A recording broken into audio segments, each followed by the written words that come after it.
Reality, iwo Flash B, producer wangu chimboterera unze pano pane nyaya ekuweti kwabikwa chingoma chine ukasha, ngoma dzinorira kwete zvekutamba, ndaona vasara ende vamwe vachapazhamba.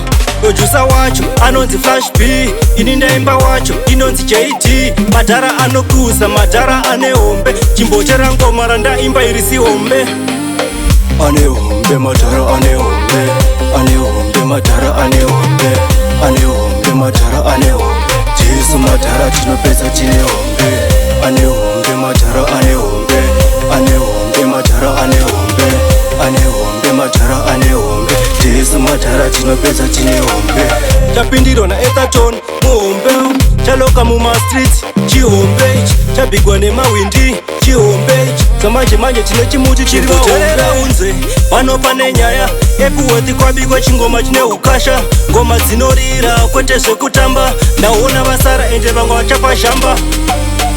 Ane hombe madhara ane hombe, ane hombe madhara ane hombe, ane hombe madhara ane hombe, Jesu madhara tinopedza tine hombe.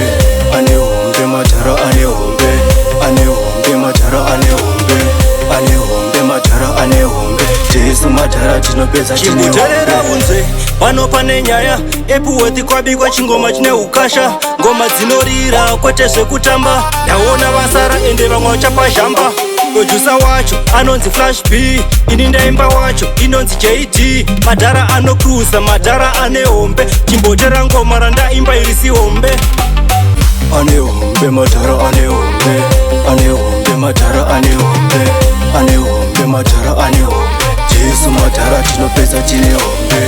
Ane hombe madhara ane hombe, ane hombe madhara ane hombe, ane hombe madhara ane hombe, Jesu madhara tinopedza tine hombe.